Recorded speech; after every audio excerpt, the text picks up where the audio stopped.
राधे राधे दोस्तों। आज आपके लिए एक नई कहानी लेकर आए हैं, राधा और कृष्ण और रुक्मिणी की। जब भी प्रेम की मिसाल दी जाती है तो श्री कृष्ण राधा के प्रेम का नाम सबसे ऊपर लिया जाता है। राधा श्री कृष्ण के प्रेम को जीवात्मा और परमात्मा का मिलन कहा जाता है। सदियों से पीढ़ी दर पीढ़ियाँ राधा कृष्ण की प्रेम कहानी पढ़ती चली आ रही हैं, लेकिन जब भी हम राधा श्री कृष्ण की प्रेम कहानी सुनते हैं तो मन में यही सवाल आता है कि श्री कृष्ण ने राधा से विवाह क्यों नहीं किया। इसके पीछे कई तरह की व्याख्याएं दी जाती हैं। आइए जानते हैं उन सभी कहानियों के बारे में।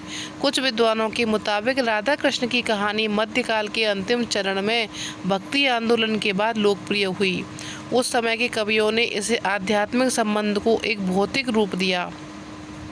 प्राचीन समय में रुक्मिणी, सत्यभामा, समेता, श्री कृष्ण मसरा प्रचलित थी, जिसमें राधा का कोई जिक्र नहीं मिलता। देवकी पुत्र श्री कृष्ण का जन्म कुछ समय तक यह गोकुल में रहे, उसके बाद वृंदावन चले गए थे। श्री कृष्ण राधा से 10 साल की उम्र में मिले थे। उसके बाद वह कभी वृंदावन लौटे ही नहीं।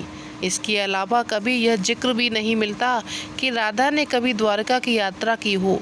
दक्षिण भारत के प्राचीन ग्रंथों में राधा का कोई उल्लेख नहीं मिलता। एक मत यह भी है कि राधा ने श्री कृष्ण से विवाह करने से मना कर दिया था, क्योंकि उन्हें लगता था कि वह महलों के जीवन के लिए उपयुक्त नहीं है। राधा एक ग्वाला थी, जबकि लोग श्री कृष्ण को किसी राजकुमारी से विवाह करते हुए देखना चाहते थे। श्री कृष्ण ने राधा को समझाने की कोशिश की, लेकिन राधा अपने निश्चय में दृढ़ थी। राधा श्री कृष्ण के विवाह नहीं करने के पीछे एक व्याख्या ऐसे भी की जाती रही है कि एक अन्य प्रचलित व्याख्या के मुताबिक राधा ने एक बार श्री कृष्ण से पूछा कि वह उनसे विवाह क्यों नहीं करना चाहते, तो भगवान श्री कृष्ण ने राधा को बताया, कोई अपनी ही आत्मा से विवाह कैसे कर सकता है।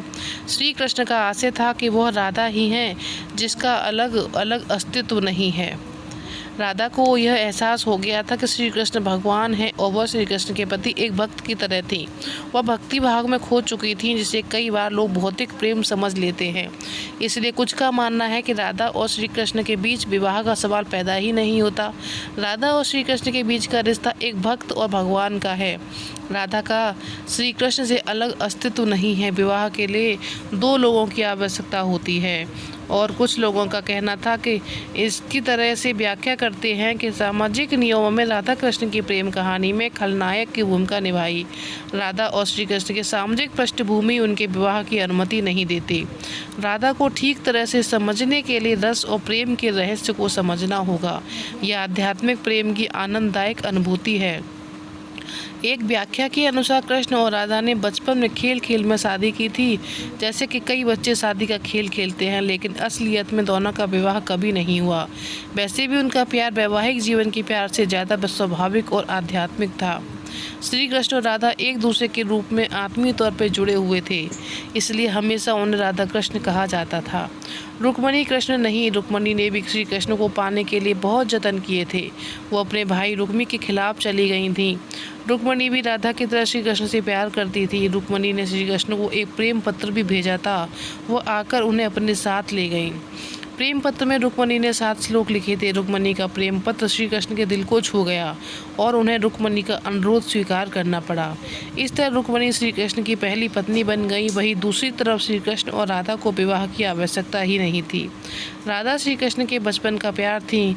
श्री कृष्ण जब 8 साल के थे तब दोनों ने प्रेम की अनुभूति की थी। इसके बाद पूरी जिंदगी श्री कृष्ण से नहीं मिले। राधा श्री कृष्ण के देवी गुण से परिचित थीं। उन्होंने जिंदगी भर अपने मन में प्रेम की स्मृतियों को बनाए रखा और यही उनके रिश्ते की सबसे बड़ी खूबसूरती थी। पृथ्वी पर आने से पहले राधा की एक बार श्री कृष्ण की सेविका सुदामा से बहस हो गई थी। राधा रानी क्रोधित हो गई और सुदामा को राक्षस के रूप में पैदा होने का श्राप दे दिया। बदले में सुदामा ने राधा को श्राप दे दिया, वह एक मानव के रूप में जन्म लेंगी और अपने प्रियतम से 100 साल के लिए बिछड़ जाएंगी। इसके बाद तुम्हें फिर से श्रीहरि की संगति प्राप्त होगी और तुम गोकुल को वापस लौटोगी। ऐसी भी मान्यता है कि श्री कृष्ण ने राधा से इसलिए विवाह नहीं किया क्योंकि वह साबित करना चाहते थे कि प्रेम और विवाह 2 अलग अलग चीज़ें हैं।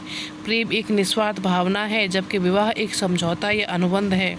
एक मत के मुताबिक श्री कृष्ण ने राधा से इसलिए प्रेम विवाह नहीं किया ताकि मानव जाति को बेशर्त और आंतरिक प्रेम को सिखाया जा सके। राधा श्री कृष्ण का संबंध कभी भी भौतिक रूप में नहीं रहा, बल्कि वह तो आध्यात्मिक प्रकृति का था। पौराणिक कथाओं में प्रचलित अन्य कथाओं की तुलना राधा कृष्ण से नहीं की जा सकती। हालांकि राधा कृष्ण की प्रेम की कहानी कितनी भी व्याख्याएं क्यों न हो कर ली जाए, सब कम है। उनका प्रेम हमेशा मानव जाति के लिए आध्यात्मिक प्रकाश की तरह जीवित रहेगा। ये थे बहुत लोगों के तथ्य जिन्होंने बहुत सारी व्याख्याएं लिखी थी कि ऐसा हो सकता है, वैसा हो सकता है। तो कैसी लगी आपको ये सारी व्याख्याएं सुनकर, हमें कमेंट बताइएगा। हमारी वीडियो पसंद आई हो तो प्लीज़ हमारे वीडियो को लाइक करें और हमारे चैनल को सब्सक्राइब करें। धन्यवाद दोस्तों।